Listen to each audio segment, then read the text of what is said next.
திருமாவளவன் எல்லோரையும் காதலிக்க சொல்லுகிறார். பார்ப்பனர்களுக்குள்ளேயே தூய்மைவாதம் இருக்கிறது. சாதி என்பதே தூய்மைவாதத்தில் கட்டமைக்கப்பட்டதுதான். கோபம் இல்லை என்றால் அநீதிகளை அழிக்க முடியாது. கோபம் இல்லை என்றால் நீதியை வென்றெடுக்க முடியாது. கோபம் இல்லை என்றால் போராட முடியாது. கோபம் இல்லை என்றால் ஆதிக்கத்தை எதிர்த்து நிற்க முடியாது.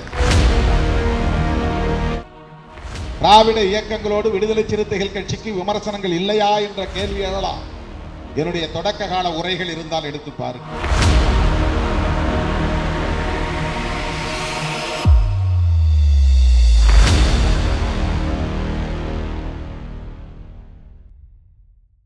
காதல் செய்யுங்கள் என்று சொல்லுகிற துணிச்சல் யாருக்கு உண்டு என்று கேட்டு திருமாவளவன் எல்லோரையும் காதலிக்க சொல்லுகிறார் என்கிற ஒரு செய்தியை இங்கே பதிவு செய்தார். ஆதலால் காதல் செய்வீர் என்று மகாகவி பாரதி பாடியிருக்கிறான். ஆனால் பாரதியை யாரும் விமர்சிக்க மாட்டார்கள். திருமா எதை சொன்னாலும் விமர்சிப்பதற்கென்று ஒரு கூட்டம் இருக்கிறது, கும்பல் இருக்கிறது. சொல்லும்போது நாம் மிகவும் எச்சரிக்கையோடு சில செய்திகளை பதிவு செய்ய வேண்டியிருக்கிறது. நான் அடிக்கடி சொல்லுவேன், காதல் என்பது யாரும் சொல்லி செய்யக்கூடிய ஒரு செயல் அல்ல. அது ஒரு இயங்கியல் போக்கு. மனித வாழ்வியலில் தவிர்க்க முடியாத ஒரு இயங்கியல், தன்னியல்பாக நிகழக்கூடிய ஒன்று. ஆகவே காதலியுங்கள் என்று சொல்லுவதன் மூலம் யாரும் காதலித்து விட முடியாது. ஆனால் இந்த இளவந்திகை விழாவின் கருப்பொருளே என்னவென்றால், வெறுப்புக்கு எதிராக அன்பை விதைப்போம் வாருங்கள் என்பதுதான். அன்பை விதைப்போம் என்கிற பொருளில் தான் பேராசிரியர் அரகச முருகபாண்டியன் அவர்களும் திருமாவளவன் அன்பை விதையுங்கள் என்றுதான் சொல்லுகிறார் என இங்கே பேசியதாக நான் புரிந்து கொள்கிறேன். அப்படித்தான் நீங்களும் புரிந்து கொள்ள வேண்டும். நீங்களும் என்றால் இந்த ஊடகங்களின் வாயிலாக பார்க்கிற லட்சக்கணக்கானோரும் புரிந்து கொள்ள வேண்டும். அன்பை விதைப்பது என்பதுதான் காலம் காலமாக நடந்து வருகிற ஒரு போராட்டமாக இருக்கிறது. அதற்காக தோன்றிய மகான்கள் போதித்த போதனைகள் அன்பை விதைப்பதற்கு பதிலாக வெறுப்பை விதைக்கிற நிறுவனங்களாக மாறிவிட்டன. மதம் என்பது ஒரு நிறுவனம். மதங்கள் என்றால் நிறுவனங்கள். அவை ஒரு மகானின் கருத்தை பரப்புவதற்காக உருவான அமைப்புகள். மகான்களின் கருத்துக்களை பரப்புவதற்காக உருவான அமைப்புகள். ஆனால் அந்த அமைப்புகள் அதிகாரத்தை மையப்படுத்தி இயங்க தொடங்குகிற போது அரசியலில் இயல்பாகவே கலந்து விடுகிறது. அதனால் அது வெறுப்பை விதைக்கிற திசை வழியில் பயணிக்க வேண்டிய நெருக்கடிக்கு ஆளாகிறது. நம்முடைய வரலாற்றுக்கு தெரிந்த காலத்திலிருந்து பார்த்தோமானால் கௌதம புத்தர், நபிகள் நாயகம், அவருக்கு முன்னால் இயேசு பெருமான், புத்தருடைய சமகாலத்து ஞானி மகாவீரர், இப்படி சில மகான்கள் இந்த மண்ணிலே தோன்றி இன்றைக்கு நம்முடைய வாழ்வியலோடு இணைந்து நம்மை வழிநடத்தி கொண்டிருக்கிறார்கள். இவர்களின் ஒட்டுமொத்த போதனைகளையும் சுருக்கி ஒரு சொல்லில் சொல்ல வேண்டுமானால் அன்பை விதையுங்கள் என்பதுதான். அன்பு செய்யுங்கள் என்பதுதான். அன்புக்கு ஆங்கிலத்திலே ஒரே சொல் லவ் என்பதுதான். அப்படித்தான் ஆங்கிலத்திலே இதை மொழிபெயர்த்து வைத்திருக்கிறார். ஆகவே மதங்களை போதித்த மகான்களின் அடிப்படை கருத்தியல் என்பது அன்பை விதைப்பதுதான். நான் ஏதோ ஒரு சமயத்தில் எழுதிய 2 வரிகளை இங்கே தோழர்கள் பயன்படுத்தி இருக்கிறார்கள். அன்பின் பெருக்கம் அருள், அன்பின் பேராழம் காதல் என்று இங்கே பதிவு செய்திருக்கிறார்கள்.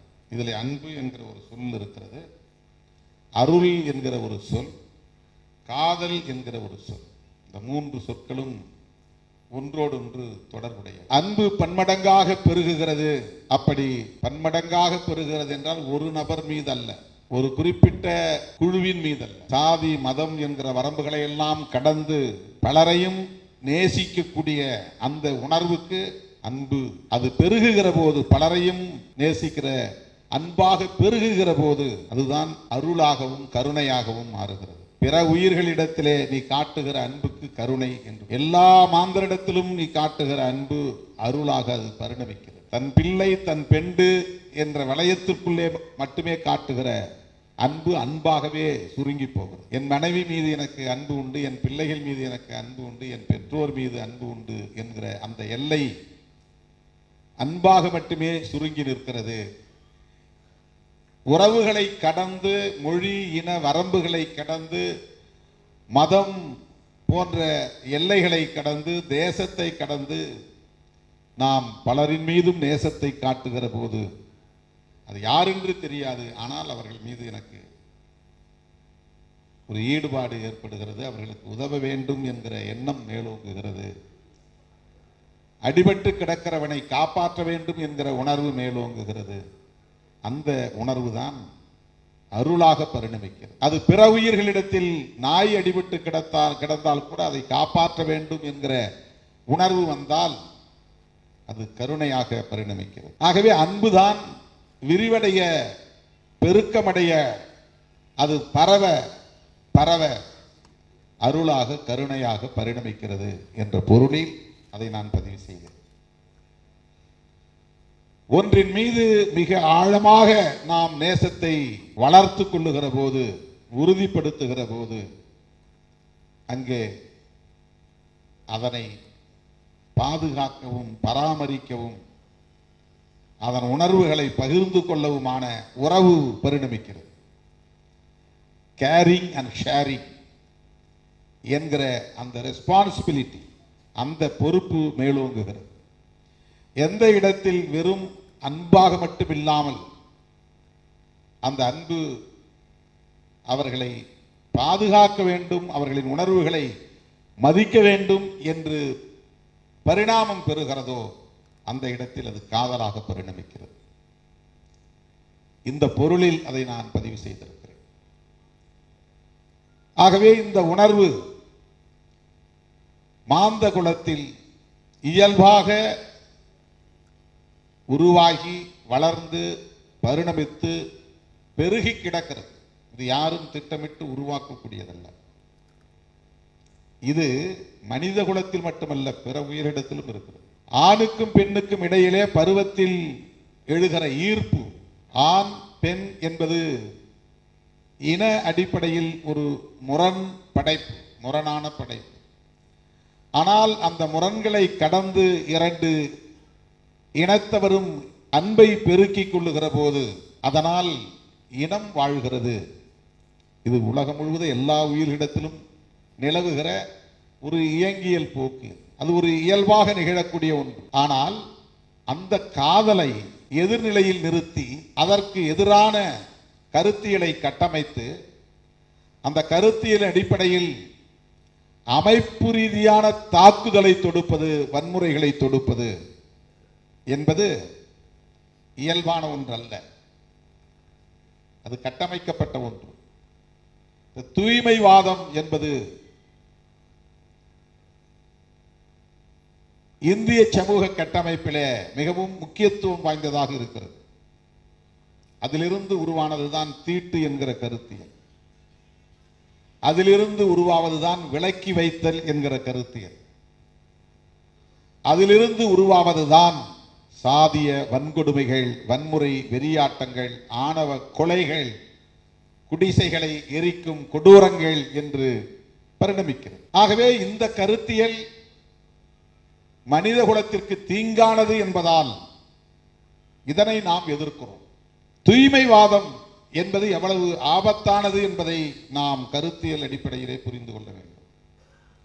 இந்திய சமூக கட்டமைப்பில், அதுவும் இந்து சமூக கட்டமைப்பில் இந்த தூய்மைவாதத்தின் அடிப்படையில் உருவான பல்வேறு பரிமாணங்களில் ஒன்று அகமண முறை என்பதாகும். அகமண முறை என்பது தூய்மைவாதத்தின் ஒரு விளைச்சல். ஒரே சாதிக்குள் திருமணம் செய்து கொள்ள, சாதி விட்டு சாதி திருமணம் செய்யக்கூடாது. சாதி கலப்பு ஏற்பட்டுவிடும். சாதி கலப்பு ஏற்பட்டால் சாதி தூய்மை கெட்டுவிடும். தூய்மைவாதம் என்பது வெறும் தலித்துகளுக்கு எதிரானது மட்டுமல்ல, மனித குலத்துக்கே எதிரானது. ஒவ்வொரு சாதிக்கு இடையிலும் தூய்மைவாதம் இருக்கிறது. பிற்படுத்தப்பட்ட சாதிகள் என்று தங்களை கருதக்கூடிய மேலான உணர்வை கொண்டவர்கள் இடையேயும் அது இருக்கிறது. பார்ப்பனர்களுக்குள்ளேயே தூய்மைவாதம் இருக்கிறது. சாதி என்பதே தூய்மைவாதத்தில் கட்டமைக்கப்பட்டதுதான். தீட்டு என்கிற கொள்கையில் உயிர் பெற்று நிலைத்திருப்பதுதான். ஆகவே இந்த தூய்மைவாதத்திற்கு எதிரான ஒரு கருத்தியல் தான் காதல் என்பது. காதல் என்பதே ஒரு கருத்தியல் என்று நான் பார்க்கிறேன். அது ஒரு இயங்கியல் போக்கு மட்டுமல்ல. அதை நாம் அரசியலாக பார்த்தால், தத்துவமாக பார்த்தால், அது தூய்மைவாதத்திற்கு எதிரானது, சாதி அமைப்புக்கு எதிரானது, விலக்கி வைத்தலுக்கு எதிரானது, எக்ஸ்க்ளூஷன். லவ் எதையுமே பிரிச்சு வைக்காது, இணைச்சுதான் வைக்கும். காதல் என்பது எல்லாவற்றையும் இணைக்கும், கலக்க செய்யும். கலத்தல் என்பதுதான் இனத்தின் பரிணாமத்திற்கான அடிப்படை. மொழி வளர்ச்சிக்கும் கலத்தல் தேவை, இன வளர்ச்சிக்கும் கலப்பு என்பது தேவை. ஆகவே இந்த காதல் என்பது இந்திய சமூகத்தில் அல்லது இந்து சமூகத்தில் ஒரு பகை சொல்லாகவே பார்க்கப்படுகிறது. ஆதிக்க சாதிய உளவியல் கொண்டோரின் மத்தியில், அவர்களிடையே அதன் விளைவாக உருவானதுதான் உச்சபட்ச தண்டனையாக ஆணவ கொலைகள். அதை கௌரவ கொலைகள் என்று அவர்கள் சொல்வார்கள். அதை ஆங்கிலத்திலே ஹானர் கில்லிங் என்று சொல்வார்கள். ஒரு வரட்டு கௌரவத்தின் அடிப்படையில் நிகழ்த்தப்படுகிற படுகொலைகள். என்ன வரட்டு கௌரவம்? நான் சாதியால் உயர்ந்தவன் உன்னை விட என்று ஆணோ பெண்ணோ கருதுகிற ஒரு உளவியல். பிறப்பின் அடிப்படையில் உயர்ந்தவன் தாழ்ந்தவன் என்கிற அந்த கருத்தியல். பிறப்பின் அடிப்படையில் உயர்வு தாழ்வு என்பதுதான் சனாதனத்தின் பொருள். சனாதனம் என்பது சடங்கு சம்பிரதாயங்களை குறிக்கிற ஒன்றல்ல. சடங்கு சம்பிரதாயங்கள் மதத்தின் விளைச்சல்கள். மதம் என்ற அமைப்பு உருவாக்கி வைத்திருக்கிற ஒரு வழிமுறைகள். ஒரு அமைப்பு, நமக்கு விடுதலை சிறுத்தைகள் ஒரு கட்சி உருவாக்கிடுவோம். விடுதலை சிறுத்தைகள் கட்சியில ஒரு பொதுக்கூட்டத்தை எப்படி நடத்துவது அப்படின்னு நாம் ஒரு வரைமுறையை பின்பற்றுவோம். ஒரு பொதுக்கூட்டத்தை நடத்துவது, பேரணியை நடத்துவது, அல்லது கட்சியிலே அமைப்பிலே சேருவது எப்படி என்று சில விதிமுறைகளை, வரைமுறைகளை நாமே உருவாக்கி கொள்கிறோம். அப்படி ஒவ்வொரு மதமும் அந்த அமைப்பை நடத்துவதற்கு சில வரைமுறைகளை உருவாக்கி கொள்கிறார்கள். அதுதான் ரிச்சுவல்ஸ், சடங்கு சம்பிரதாயங்களாக மாறுகிறது. சடங்கு சம்பிரதாயங்கள் மதத்தின் அடிப்படை கோட்பாடு அல்ல. சடங்கு சம்பிரதாயங்கள் அந்த மதம் என்கிற அமைப்புக்கான வரையறைகள், அவ்வளவுதான். இந்துல ஒருவர் இறந்து போனா அவரை கொளுத்தணும் அல்லது புதைக்கணும், இது மதம் சொல்லல. அதாவது அந்த ஆன்மீகம் சொல்லல. ஆன்மீகம் என்கிற பொதுவான கருத்தியல் அதை சொல்லவில்லை. கௌதம புத்தருடைய போதனைகள் அதை சொல்லவில்லை. அது மதமாக ஒரு நிறுவனமாக மாறுகிற போது அந்த நிறுவனம் இதையெல்லாம் பின்பற்றுகிறது. நாமெல்லாம் இப்படிதான் பின்பற்றணும், நாம் இப்படிதான் இந்த வழிமுறையை பின்பற்றணும். பௌத்தம் என்பது கருத்தியல். அதை நடைமுறைப்படுத்துவதற்கு பல அமைப்புகள் உருவாகும். அந்த அமைப்புகள் ஒவ்வொன்றும் தன்னுடைய அடையாளத்தை உயர்த்தி பிடிக்கும். ஒன்று தன்னை மகாயானம் என்கிறது, இன்னொன்று ஹீனயானம் என்கிறது, இன்னொன்று ஜென் புத்திசம் என்கிறது. இப்படி ஒவ்வொன்றும் ஒவ்வொரு அடையாளத்தை உயர்த்தி பிடிக்கிறது. இந்த நிறுவனங்கள் தனித்தனியே சில வரையறைகளை உருவாக்கும். அந்த வரையறைகள் தான் சடங்குகள் சம்பிரதாயங்கள் என்று மாறுகின்றன. இங்க சைவ கோயிலுக்கு போனா திருநீர் பூசணும், இது ஒரு வரைமுறை, இது ஒரு ப்ரொசீஜர். சைவத்தின் அடிப்படை கருத்தியலில் திருநீர் பூச வேண்டும் என்று இல்லை. அம்மன் கோவிலுக்கு போனால் குங்குமம் இட வேண்டும் என்பது ஒரு வரைமுறை. இப்படித்தான் விழுந்து கும்பிட வேண்டும் என்பது அந்த குரு சொல்லி தந்த ஒரு வரைமுறை. இதெல்லாம் சடங்கு சம்பிரதாயம். ஆனால் அடிப்படையான கருத்தியல் என்பது என்ன? உலகத்தில் தோன்றிய எல்லா மதங்களுமே அல்லது மதத்தின் படைப்பாளர்கள், அதை உருவாக்கியவர்கள், அந்த மகான்கள், அந்த ஞானிகள் ஒரே கருத்தை தான் சொல்லியிருக்கிறார், ஒற்றை கருத்தை தான் சொல்லியிருக்கிறார். வெறுப்பு வேண்டாம், அன்பை பெருக்குவோம் என்பதுதான். அதுதான் அடிப்படையானது. அன்பை பெருக்குவதற்கு உயிர்களிடத்தில் இயல்பாக உருவாகி இருக்கிற ஒரு உணர்வுதான் காதல். அதை எப்படி நாம் கையாளுகிறோம் என்பது மனித குலத்தின் வளர்ச்சியில் நிகழ்கிற நாகரிகம். அந்த நாகரிகத்தின் அடையாளம் தான் இளவந்திகை திருவிழா. அதை எப்படி கொண்டாடுவது என்கிற ஒரு நடைமுறையை தீர்மானிக்கிறார். அதை எப்படி போற்றுவது என்று ஒரு நடைமுறையை வரையறுக்கிறார். காதல் உயர்வானது, காதல் புனிதமானது. அந்த காதலை எப்படி போற்றுதல் வேண்டும், எப்படி அதை மதிக்க வேண்டும், எப்படி அதை உணர்ந்து கொள்ள வேண்டும், எப்படி அதை நடத்த வேண்டும், அது எவ்வளவு நாகரிகமானதாக பரிணமிக்க வேண்டும், அப்படி பரிணமிப்பதற்கு நாம் எப்படி அதற்கு வழிகாட்டுதல் வேண்டும். அந்த வழிகாட்டுதலில் ஒன்றுதான் இளவந்திகை என்கிற விழா முறை என்பதை நம்முடைய இலக்கியம் கூறுகிறது. இலக்கியம் இலக்கியமாகவே இருக்க வேண்டும் என்று நாம் விரும்புவோம். இலக்கியம் இலக்கியமாகவே இருக்க வேண்டும் என்று எண்ணுவதும் கூட ஒரு அரசியல் தான். பண்பாட்டு தலங்களில் அரசியல் கலக்கக்கூடாது என்று நாம் சொல்லுவோம். பண்பாட்டு தலங்களில் அரசியல் கலக்கக்கூடாது அல்லது கலக்கலாம் என்கிற அளவுக்கான ஒரு உரையாடலை தருவது, உருவாக்குவது, அது அரசியல். எல்லாவற்றிலும் அரசியல் என்பது இணைந்தே இருக்கும், இயைந்தே இருக்கும். குடும்ப வாழ்விலும் சரி, ஒரு சமூக கட்டமைப்பிலும் சரி, அது பண்பாட்டு தலமாக இருந்தாலும் சரி, அனைத்திலும் அரசியல் என்பது இணைந்தே இருக்கும், இயைந்தே இருக்கும். அரசியல் என்பதை கட்சியோடு பொருத்தி பார்க்க கூடாது. அரசியல் என்பது சமூகத்தோடு, மனித குலத்தோடு பொருத்தி பார்ப்பது. அதை எப்படி கையாளுவது என்பதற்காக உருவாக்குகிற அமைப்பு விடுதலை சிறுத்தைகள் கட்சி. அது ஒரு பார்ட்டி. திமுக என்பது ஒரு கட்சி, பாஜக என்பது ஒரு கட்சி. இவற்றை பற்றி பேசுவது அரசியல் அல்ல, இது கட்சி அரசியல், பார்ட்டி பாலிடிக்ஸ். அவங்களுடைய கொள்கை என்ன, அவங்களுடைய செயல் திட்டங்கள் என்ன, அவங்களுடைய போராட்டங்கள் என்ன, அவருடைய அணுகுமுறைகள் என்ன, அவர்கள் எதை முன்னிறுத்துகிறார்கள், எதை உயர்த்தி பிடிக்கிறார்கள், எதற்கு அவர்கள் முக்கியத்துவம் தருகிறார்கள், முதன்மைத்துவம் தருகிறார்கள், இவையெல்லாம் கட்சி அரசியல். ஆனால் மனித குலத்தின் பண்பாடு இப்படி இந்த திசை வழியில் பயணிக்க வேண்டும் என்று தீர்மானிப்பது மனித குலத்தின் இயல்பான போக்குகளில் ஒன்றாகவும் இருக்கிறது. அது கட்சி அரசியலாக மட்டுமில்லை. கட்சி அரசியல் எல்லாம் தோன்றாத காலத்திலே மனித குலத்தில் இந்த போக்குகள் நீடித்திருக்கின்றன.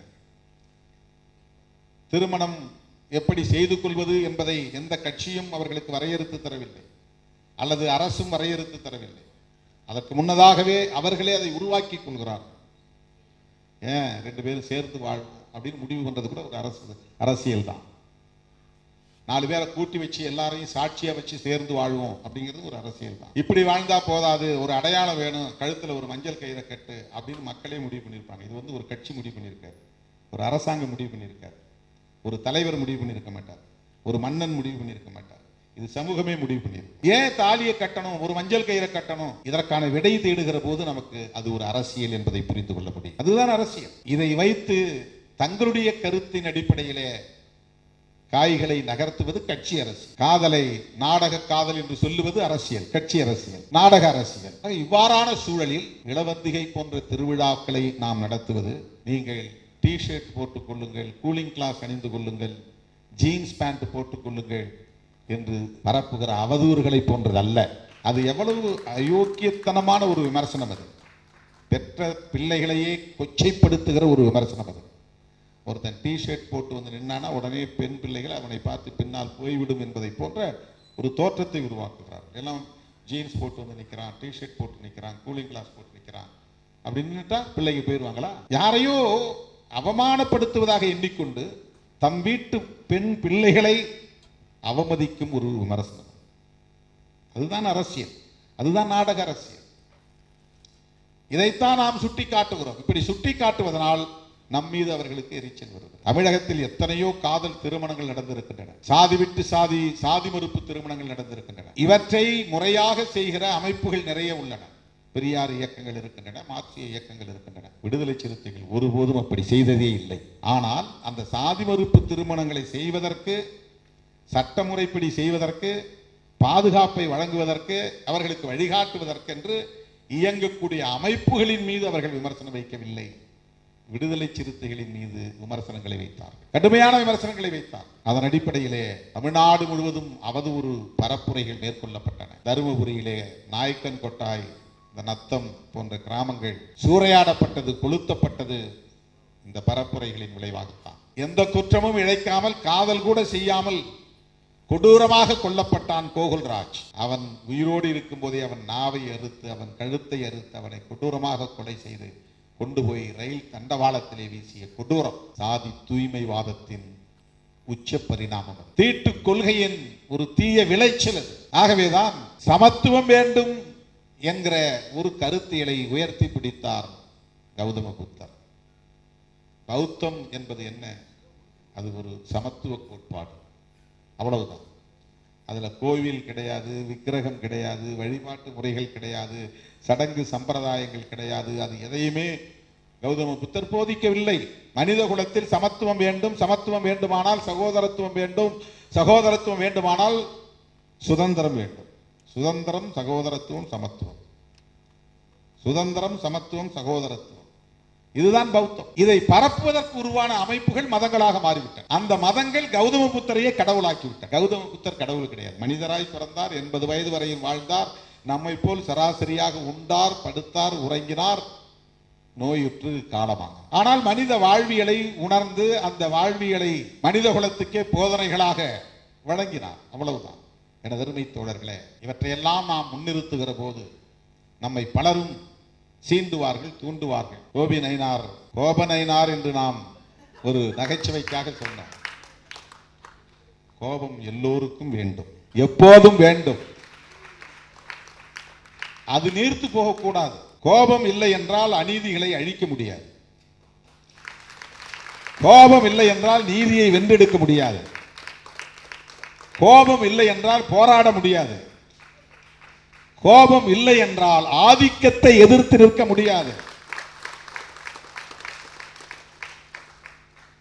கோபம் தேவை, ஆனால் அதை எப்படி கையாளுவது என்பதில் தான் பிரச்சனை. அதை சேமித்து வைக்கக்கூடிய வல்லமை நமக்கு தேவை. அதை நினைச்ச நேரத்தெல்லாம் எடுத்து செலவு பண்ணக்கூடாது, வீண் செலவு பண்ணக்கூடாது, விரயம் செய்யக்கூடாது. அது ஒரு உணர்ச்சி தான். கோபம் என்பது ஒரு உணர்ச்சி தான். நமக்கு அது தேவைப்படுது. கண்டம்லாம் செலவு பண்ணிட்டோம்னாக்க உண்மையான எதிரி அடிக்கிற நேரத்தில் இல்லாமல் போயிடும். மோசமான எதிரி அடிக்கும் போது நம்மகிட்ட இல்லாம செலவாகி போயிடும். அந்த உணர்ச்சியை சேமித்து வைப்பது என்பது ஒரு ஆளுமை, அது ஒரு பர்சனாலிட்டி. அதை எப்போது எங்கே செலவிட வேண்டும், யாருக்கு எதிராக செலவிட வேண்டும் என்பது ஒரு லீடர்ஷிப், அது ஒரு தலைமைத்துவ ஆளுமை. உன்னை விட 10 மடங்கு வலிமை மிக்கவனை உன் எதிரியாக நினைத்து அவனோடு சண்டை போட வேண்டும். உன்னை விட எல்லா வகையிலும் 100 மடங்கு 1000 மடங்கு எவன் வலிமையானவனோ அவனை வீழ்த்த வேண்டும். உண்மையாக மனித குலத்தின் பகை எதுவோ அந்த பகையை வேறறுப்பதற்கு நமக்கு வலிமை தேவை. வலிமை என்பது கோபமாகவும் இருக்கும். வலிமைங்கிறது கோபமாகவும் தான் இருக்கும். எல்லாம் இருந்தும் கோபம் இல்லைன்னா நீ ஒண்ணுமே பண்ண முடியாது. எல்லா உணர்ச்சிகளும் தேவை. உணர்ச்சிகளை எவ்வாறு கையாளுவது என்பது ஒரு அறிவாண்மை. அறிவும் உணர்ச்சியும் சேர்ந்ததுதான் ஆளுமை, அதுதான் பர்சனாலிட்டி. ஒருத்தர் என்ன இப்படி இந்த வார்த்தையை சொல்லி திட்டினா உடனே நான் அதை விட 10 தடவை திட்டேன் அப்படின்னா நீ சரியான ஸ்ட்ராட்டஜியை கையாளவில்லை என்று. பொது வாழ்விலே, முக்கியமாக அரசியல் களத்திலே நம்முடைய உணர்ச்சிகளை எல்லாம் நீர்த்து போக விடாமல் பாதுகாக்க வேண்டும், அடைகாக்க வேண்டும். சில பேர் கட்சியில ஏன் அவன் மேல நடவடிக்கை எடுக்கல, இவன் ஏன் மேல நடவடிக்கை எடுக்கல, அவன் மேல நடவடிக்கைன்னு ஒன்றிய செயலாளர் அவனுக்கு ஈடு இருக்கவங்களாம் இழுத்துட்டு என்கிட்ட நெருக்கடி கொடுப்பாங்க. அவன் இப்பதான் வந்திருக்கிறான், முதல் தலைமுறை அரசியலுக்குள்ள அடி எடுத்து வச்சிருக்கிறான், இப்படியும் அப்படி இருக்குதான் செய்வான். கத்துக்குவான், போ மன்னிச்சு அனுப்பு, பான் பண்ணி அனுப்பு, எச்சரித்து அனுப்பு. சும்மா எல்லாத்தையும் நடவடிக்கைன்னா நான் ஒரு ஆள் தனியால தான் நிற்கணும்.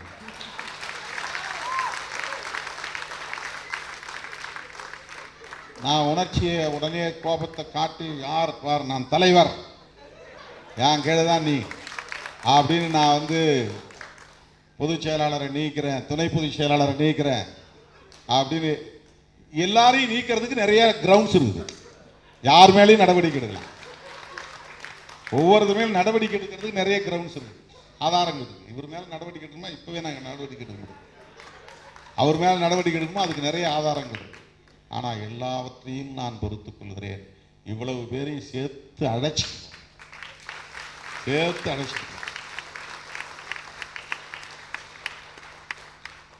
ஒரு மீனவன் வலை விரிச்சு, பெரிய வலை விரிச்சு மீன் பிடிக்கிறான். அதில் உள்ள நண்டு, சின்ன சின்ன உயிரினங்கள் கூட சேர்த்து தான் வருது. ஆனால் அவன் வந்து அதை டார்கெட் பண்ணுறதில்ல.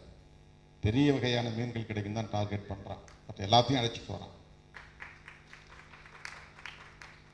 அந்த வலையில் வந்து எல்லாம் வந்தால் எல்லாம் வந்து பயன்படுங்கிறது வேறு.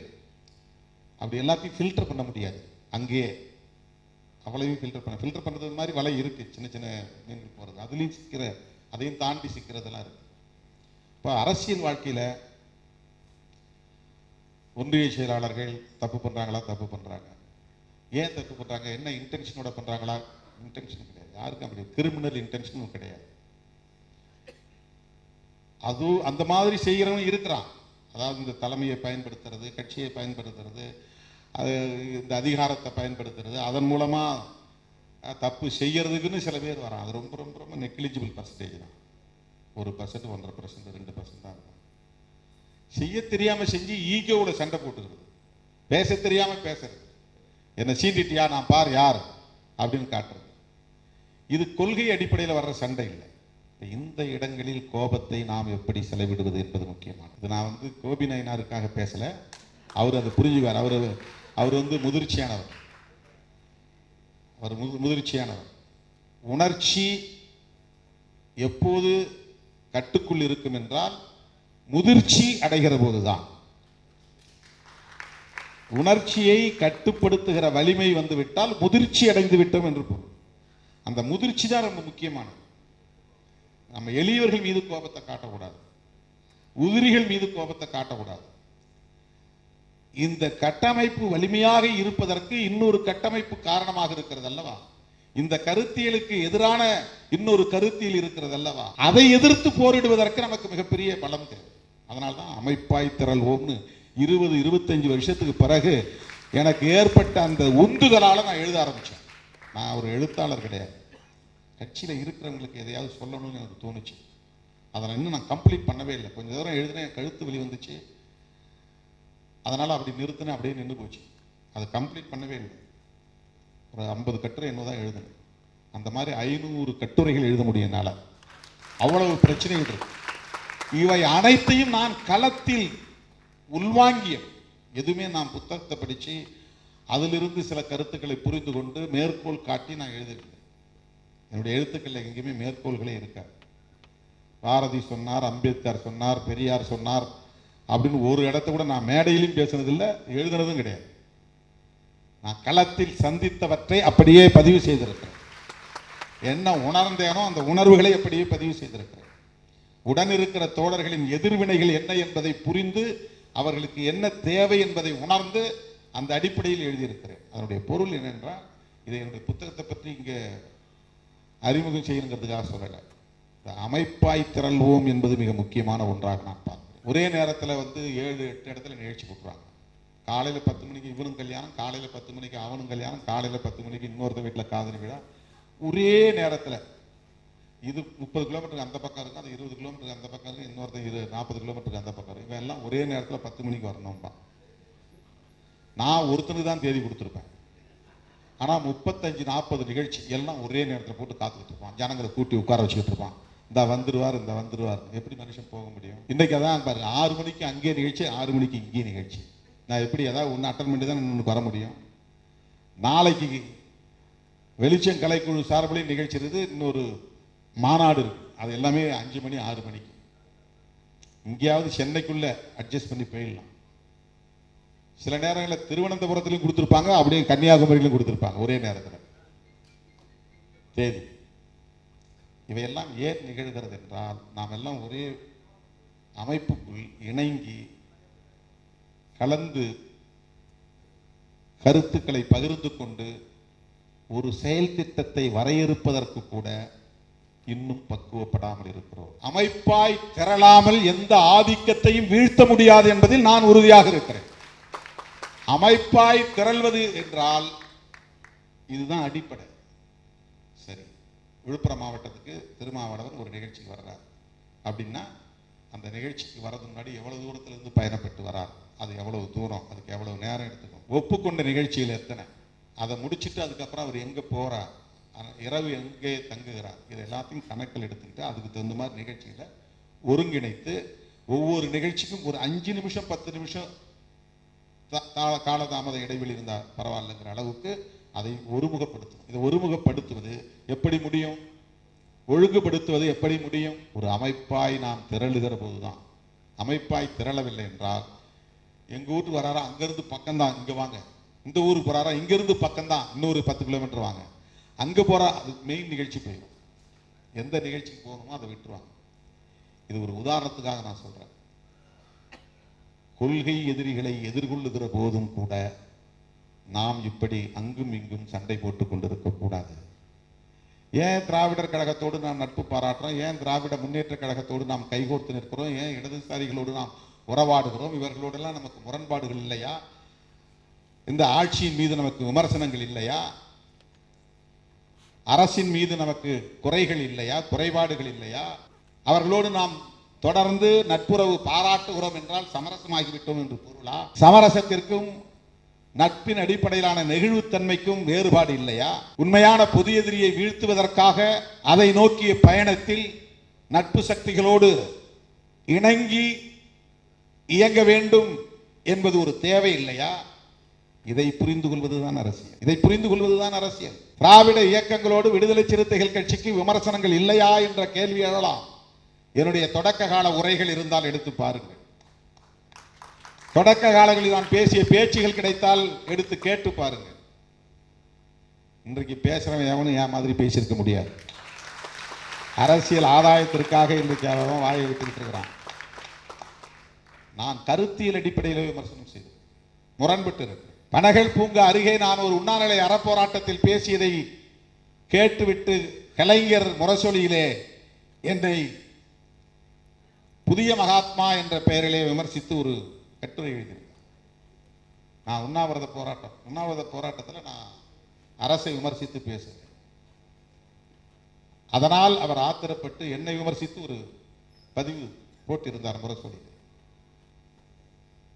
விமர்சிக்காமல் இல்லை, இன்றைக்கும் இந்த விமர்சனங்கள் இருக்கின்றன. காங்கிரஸோடு நமக்கு முரண்பாடு இல்லையா? காங்கிரசின் மீது நமக்கு விமர்சனங்கள் இல்லையா? ஏன் அகில இந்திய அளவிலே காங்கிரஸோடு இன்றைக்கு கைகோர்த்து நிற்க வேண்டிய தேவை எழுந்துள்ளது? அப்படி காங்கிரஸோடு கைகோர்த்து விட்டோம் என்றால் சமரசமாகி விட்டோம் என்று பொருளா? காங்கிரஸ் மீது நமக்கு இருந்த விமர்சனங்கள் எல்லாம் நீர்த்து போய்விட்டன என்று பொருளா?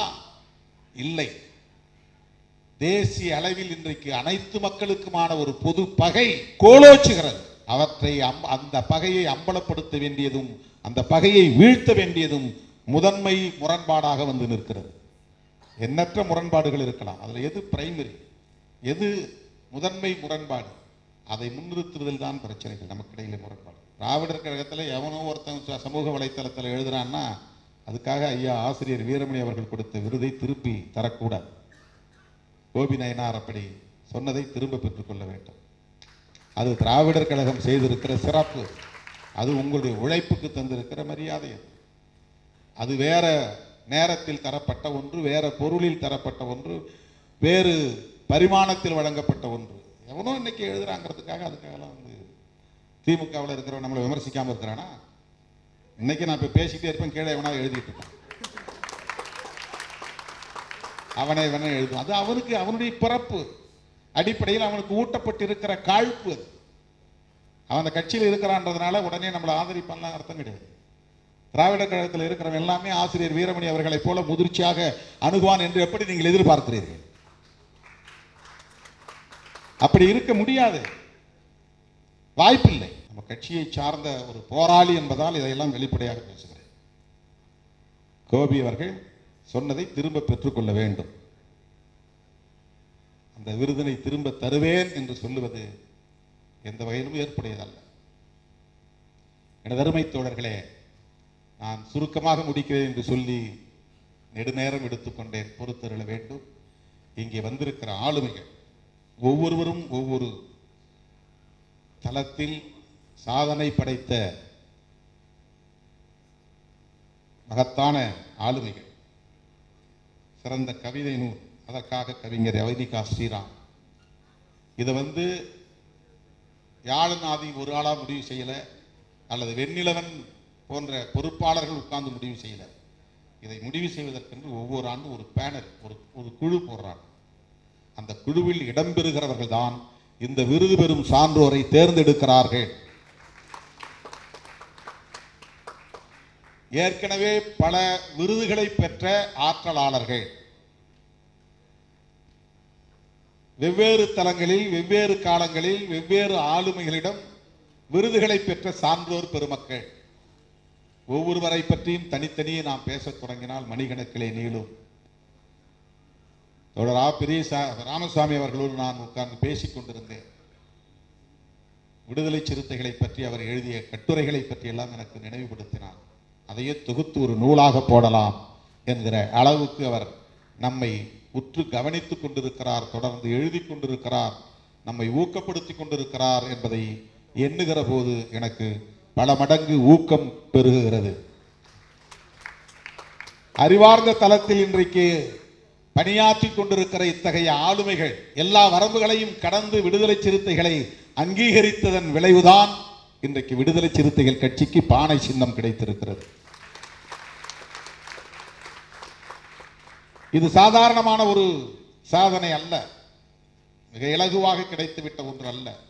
25 ஆண்டு காலத்தில் நாம் சந்தித்திருக்கிற சவால்களும் தாங்கி இருக்கிற வழிகளும் விவரிக்க முடியாதவை. எத்தனை எத்தனை அவமதிப்புகள், எத்தனை எத்தனை அவமானங்கள், சொல்லி மாள முடியாத அளவுக்கான அவதூறுகள், உடம்பெல்லாம் உள்ளமெல்லாம் ஆறாத காயங்கள், எல்லாவற்றையும் சகித்துக் கொண்டு பொறுத்து கொண்டு இந்த இடத்தை நாம் அடைந்திருக்கிறோம். அண்மையில் ஒரு மூத்த தலைவர் தமிழக அரசியலில் 80 வயதுக்கு மேலானவர் என்னை பார்த்து பாராட்டுகிற போது சொன்னார், தம்பி, உங்களுடைய எழுத்தாற்றல் இருக்கிறது, பேச்சாற்றல் இருக்கிறது, அந்த திறமையெல்லாம் ஒரு புறம் இருக்கிறது, எனக்கு அதுவெல்லாம் பெரிதாக தெரியவில்லை. இந்த எளிய மக்களை அமைப்பாக்கி 25 ஆண்டு காலம் எல்லா அவதூறுகளையும் தாங்கி சகித்து இன்றைக்கு ஒரு மாநில கட்சியாக அங்கீகாரம் பெற்றிருக்கிறீர்களே, இது சாதாரணமானதல்ல. உங்கள் பொறுமைக்கும் சகிப்புத்தன்மைக்கும் கிடைத்திருக்கிற விருது என்று சொன்னார். தனியே உட்கார்ந்து நாங்கள் பேசிக் கொண்டிருந்த போது கட்சியில் இருக்கிற ஒவ்வொருவருக்கும் இந்த பொறுமையும் சகிப்புத்தன்மையும் தேவை. உணர்ச்சியை நாம் கையாள வேண்டும், உணர்ச்சி நம்மை ஆளக்கூடாது. அதான் உணர்ச்சி வயப்பட்டு விட்டார் என்றால் உணர்ச்சிக்கு ஆட்பட்டு விட்டான், உணர்ச்சியின் கட்டுப்பாட்டுக்குள் போய்விட்டான் என்று பொருள். உணர்ச்சியின் கைகளுக்குள் போய்விட்டான் என்று பொருள். ஒவ்வொருவருக்கும் உணர்ச்சி தேவை. ஆனால் எந்த நேரத்தில் அதை வெளிப்படுத்த வேண்டும், எவ்வளவு வெளிப்படுத்த வேண்டும், யாருக்கு எதிராக வெளிப்படுத்த வேண்டும், யாருக்கு ஆதரவாக வெளிப்படுத்த வேண்டும். அன்பை கூட மானாங்கனியா செலவு பண்ணக்கூடாது. மதுரை பாஷையில சொன்னாங்க, அன்பை வெளிப்படுத்தும் போது கூட ஒரு ஒழுங்குமுறை தேவைப்படுகிறது. அதற்கான காலம், பொருள், இடம் என்பது தேவைப்படும். நல்ல மருந்து ஒரு பாட்டில் நிறைய இருக்கு, 100 ml.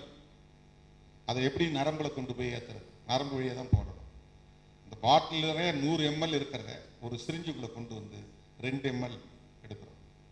ஒரு சின்ன அமைப்புக்குள்ளே வந்துடுது. பெரிய அமைப்புக்குள்ளே இருக்கிற மருந்து ஒரு சின்ன அமைப்புக்குள்ளே சிரிஞ்சுக்குள்ளே வந்துடுது. அந்த சிரிஞ்சுக்குள்ளே இருக்கிற 2 ml நரம்புக்குள்ளே போகணும்னா நீடில் வழியாக தான் போகும். இந்த நீடில் வழியாக போகுது பாருங்க, ஒரு ஆர்டர், ஒரு ஒழுங்கு. ஒரு ஸ்பெசிபிக்கா ஒன்றை நோக்கி போகிற போது பாட்டில் இருக்கிற மாதிரி ஆகும்னு கடவுக்கூடாது. பாட்டில் இருக்கிற மருந்து இருக்கிற மாதிரி இருக்க முடியாது. லிபரலா சிரிஞ்சுக்குள்ள வர்ற மாதிரி வரணும். அப்போ ஒரு லிமிட்டடா தான் வரணும். சிரிஞ்சுக்குள்ள இருக்கிற அந்த மருந்து நீடில் வழியா போகும்போது எவ்வளவு மயிரிழையில் போகிறது, அந்த மயிரிழையில் போனால்தான் நரம்புக்குள்ளே நுழைய முடியும். அதுதான் ஃபோக்கஸ்.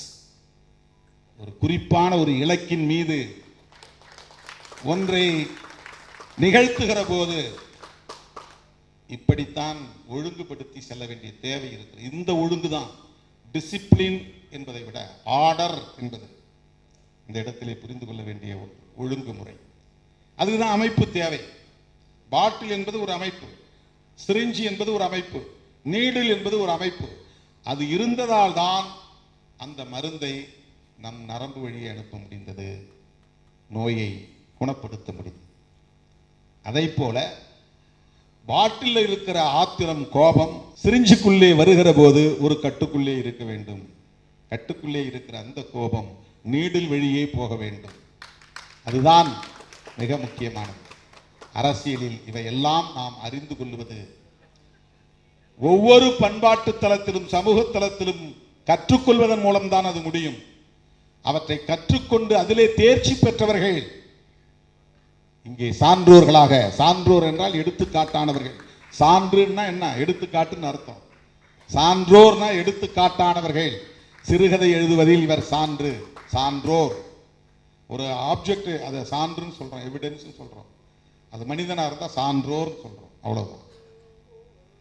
அப்போ சிறுகதை எழுதுவது, திரைப்படம் இயக்குவது, கதை சொல்லுவது, நாவல் புதினம் எழுதுவது, கட்டுரைகள் எழுதுவது, விமர்சனங்களை முன்வைப்பது, கருத்தியல் சார்பிலே விவாதிப்பது, இதில் தேர்ச்சி பெற்றவர்கள். இந்த அறிவார்ந்த தளத்தில் இருக்கிற இப்படிப்பட்ட ஆளுமைகளின் துணையோடு தான் நாம் இதையும் சாதிக்க முடியும் என்கிற புரிதலோடு இன்றைக்கு விடைபெறுவோம். அனைவருக்கும் விருது பெற்ற சான்றோர் அனைவருக்கும் என்னுடைய மனமார்ந்த வாழ்த்துக்கள். இந்த ஒருங்கிணைப்பை வெற்றிகரமாக செய்து முடித்திருக்கிற யாழன் ஆதி உள்ளிட்ட அனைவருக்கும் என்னுடைய பாராட்டுகள். நன்றி, வணக்கம். 25 ஆண்டு காலம் எல்லா அவதூறுகளையும் தாங்கி சகித்து இன்றைக்கு ஒரு மாநில கட்சியாக அங்கீகாரம் பெற்றிருக்கிறீர்களே, இது சாதாரணமானதல்ல. உங்கள் பொறுமைக்கும் சகிப்புத்தன்மைக்கும் கிடைத்திருக்கிற விருது என்று சொன்னார். தனியே உட்கார்ந்து நாங்கள் பேசிக் கொண்டிருந்த போது கட்சியில் இருக்கிற ஒவ்வொருவருக்கும் இந்த பொறுமையும் சகிப்புத்தன்மையும் தேவை. உணர்ச்சியை நாம் கையாள வேண்டும், உணர்ச்சி நம்மை ஆளக்கூடாது. அதான் உணர்ச்சி வயப்பட்டு விட்டார் என்றால் உணர்ச்சிக்கு ஆட்பட்டு விட்டான், உணர்ச்சியின் கட்டுப்பாட்டுக்குள் போய்விட்டான் என்று பொருள். உணர்ச்சியின் கைகளுக்குள் போய்விட்டான் என்று பொருள். ஒவ்வொருவருக்கும் உணர்ச்சி தேவை.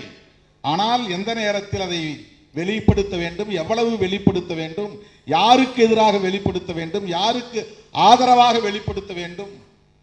அன்பை கூட மானாங்கனியா செலவு பண்ணக்கூடாது. மதுரை பாஷையில சொன்னாங்க, அன்பை வெளிப்படுத்தும் போது கூட ஒரு ஒழுங்குமுறை தேவைப்படுகிறது. அதற்கான காலம், பொருள், இடம் என்பது தேவைப்படுது. நல்ல மருந்து ஒரு பாட்டில் நிறைய இருக்கு, 100 ml. அதை எப்படி நரம்புல கொண்டு போய் ஏற்றுறது? நரம்பு வழியாக தான் போடணும்.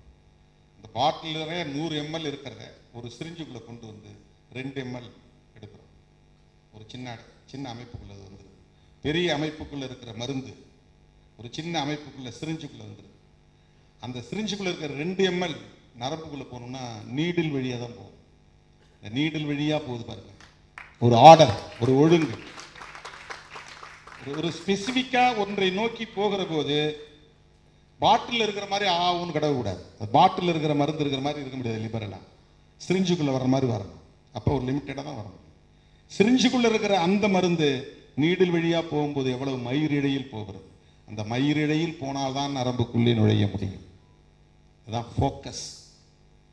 ஒரு குறிப்பான ஒரு இலக்கின் மீது ஒன்றை நிகழ்த்துகிற போது இப்படித்தான் ஒழுங்குபடுத்தி செல்ல வேண்டிய தேவை இருக்கிறது. இந்த ஒழுங்கு தான் டிசிப்ளின் என்பதை விட ஆர்டர் என்பது இந்த இடத்திலே புரிந்து கொள்ள வேண்டிய ஒரு ஒழுங்குமுறை. அதுதான் அமைப்பு தேவை. பாட்டில் என்பது ஒரு அமைப்பு, சிரிஞ்சி என்பது ஒரு அமைப்பு, நீடில் என்பது ஒரு அமைப்பு. அது இருந்ததால் தான் அந்த மருந்தை நம் நரம்பு வழியை அனுப்ப முடிந்தது, நோயை குணப்படுத்த முடியும். அதை போல பாட்டில் இருக்கிற ஆத்திரம், கோபம் சிரிஞ்சுக்குள்ளே வருகிற போது ஒரு கட்டுக்குள்ளே இருக்க வேண்டும். கட்டுக்குள்ளே இருக்கிற அந்த கோபம் நீடில் வழியே போக வேண்டும். அதுதான் மிக முக்கியமானது. அரசியலில் இவையெல்லாம் நாம் அறிந்து கொள்வது ஒவ்வொரு பண்பாட்டு தளத்திலும் சமூக தளத்திலும் கற்றுக்கொள்வதன் மூலம்தான் அது முடியும். அவற்றை கற்றுக்கொண்டு அதிலே தேர்ச்சி பெற்றவர்கள் இங்கே சான்றோர்களாக, சான்றோர் என்றால் எடுத்துக்காட்டானவர்கள். சான்றுன்னா என்ன? எடுத்துக்காட்டுன்னு அர்த்தம். சான்றோர்னா எடுத்துக்காட்டானவர்கள். சிறுகதை எழுதுவதில் இவர் சான்று, சான்றோர். ஒரு ஆப்ஜெக்ட் அதை சான்றுன்னு சொல்றோம், எவிடன்ஸ் சொல்றோம். அது மனிதனா இருந்தா சான்றோர் சொல்றோம், அவ்வளவுதான். அப்போ சிறுகதை எழுதுவது, திரைப்படம் இயக்குவது, கதை சொல்லுவது, நாவல் புதினம் எழுதுவது, கட்டுரைகள் எழுதுவது, விமர்சனங்களை முன்வைப்பது, கருத்தியல் சார்பிலே விவாதிப்பது, இதில் தேர்ச்சி பெற்றவர்கள். இந்த அறிவார்ந்த தளத்தில் இருக்கிற இப்படிப்பட்ட ஆளுமைகளின் துணையோடு தான் நாம் இதையும் சாதிக்க முடியும் என்கிற புரிதலோடு இன்றைக்கு விடைபெறுவோம். அனைவருக்கும், விருது பெற்ற சான்றோர் அனைவருக்கும் என்னுடைய மனமார்ந்த வாழ்த்துக்கள். இந்த ஒருங்கிணைப்பை வெற்றிகரமாக செய்து முடித்திருக்கிற யாழன் ஆதி உள்ளிட்ட அனைவருக்கும் என்னுடைய பாராட்டுகள். நன்றி, வணக்கம்.